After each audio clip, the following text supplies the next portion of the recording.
Old money homes are basically homes that revolve around a sense of history, restraint, and quality. But if you think you need a trust fund to pull off this look in your own home, think again. If you just avoid the mistakes that we're going to talk about in this video, you'll be well on your way to having the most timeless and classy home on the block. Let's start with a trap that's really easy to fall into, especially in the era of social media: treadmill decorating. Old money homes don't follow trends. Old money homes are built on shapes and materials that never go out of style. Roll arm sofas, solid wood, linens, stripes, florals, checks, things that looked right 100 years ago and will still look right 100 years from now. Here's the problem with trends. As we all know, they age fast. So if you want an old money home, start building your home on classics. Then if you want, layer in a few trendy accents, things that you could swap out easily, like a throw pillow or something. Your foundation should absolutely stay timeless. If you're unsure, here's a test. Would the thing you're looking to buy look at home in a 1920s townhouse or a historic home? If yes, then it's probably fine. If not, skip it. Okay, so you've ditched the trends. Good. But if your decor is covered in logos, it's still sending the wrong message. You've probably heard the saying, old money whispers, new money shouts. Or maybe it's the reverse, I can't remember. Anyways, having brand logos in the house is definitely shouting. Screaming, I would say. Logos in the house are very new money, very performative wealth, right? So the need to show others that you have money because maybe you haven't always had it. Or you bought the brand name thing that you couldn't actually really afford to make others think that you have money. Let's not do that. An old money home is about discretion and quality, not showy labels. If something is truly well made, it doesn't need a logo to prove anything. What really matters is how well your home and the things in it are made. So we definitely don't want to skimp on quality. The rule of thumb is simple. Just buy the best quality that you can afford. Keep that in mind and you'll be golden. And even if it might take longer to furnish your space, it's worth the patience. Each quality upgrade you make will elevate the whole home's feel.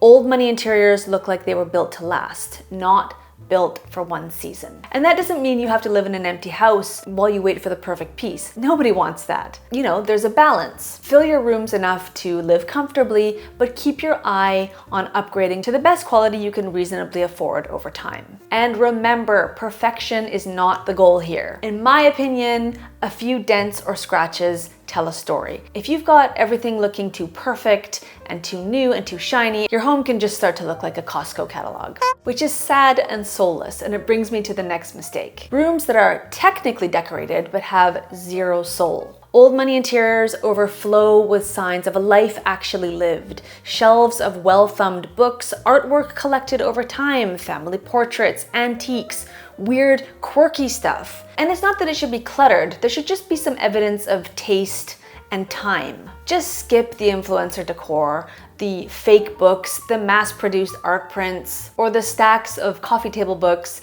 picked purely for their covers. It all just looks a little flat and performative. An old money home should feel layered and cultured, not styled overnight, and not curated from a single shopping trip. Unfortunately though, even soulful homes can fall apart if the whole house doesn't flow. Old money homes have continuity. The color palette, trim, wood tones, and fabrics echo throughout the house.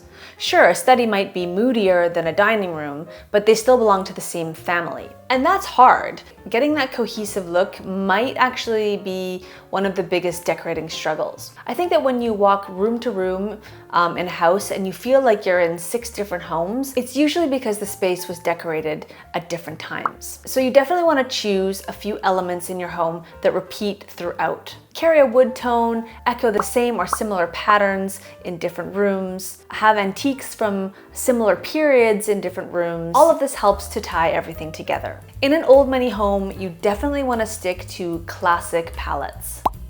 These palettes feel calm, they feel grounded, and they feel layered, and they look good in pretty much any light. And yes, even timeless colors come and go in popularity. Of course, good ideas resurface. I mean, everything will look dated eventually. That's fine. The goal here isn't to stop time, it's to let your home age well. And classic palettes definitely do that very gracefully. Push the neutrals too far though, and you slip into quiet luxury territory. Actually, a lot of people confuse old money with quiet luxury, but they're not the same thing. Quiet luxury is sleek, minimal, and modern. Soft lighting, clean lines. It's beautiful, but it's not what gives a home that inherited, lived-in feel. And the same thing applies to your walls. If they're left too bare, they start to feel contemporary, which works in quiet luxury. But if you're going for old money, you need millwork. Millwork is what gives a home its architectural backbone. Things like crown molding, paneling, wainscoting, or built-ins. These aren't pieces you bring in, they're part of the house itself. They're built in, not brought in. Old homes have them because they were constructed that way. Newer homes will often skip them because they want to save money, obviously, which is why adding them back in instantly makes a space feel more established. Even a single paneled wall or simple box trim can completely change the mood of a room. It adds structure and weight, and it makes the house itself feel more substantial. So, if your walls are flat and featureless, your home is missing its backbone. Once your walls have some structure, it's time to give what's inside them some history.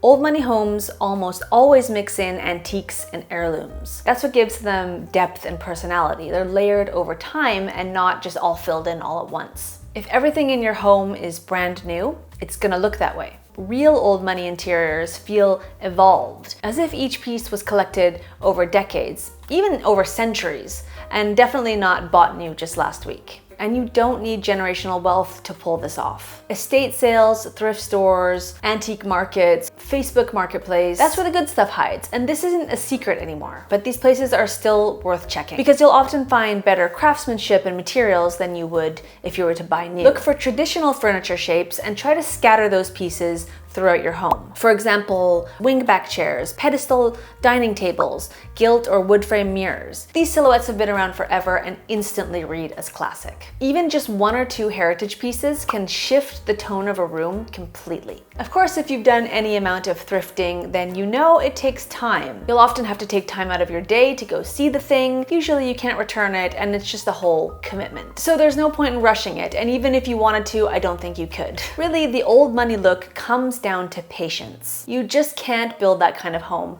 overnight. As we said earlier, old money interiors are layered and they evolve over time. Pieces are added, swapped, rearranged, reupholstered, and that's why they look natural and not staged. Start with a few good basics, then add art, textiles, and vintage or antique pieces as you go. The mix is what creates depth. It's okay if your home isn't complete right away. Give it time, live with your space. See what feels missing before you buy more. Don't just buy things. The best rooms happen gradually because you allowed them to grow. And it's that patience, not money, that makes a home feel established. So that's it for this video, but I will see you again here really soon.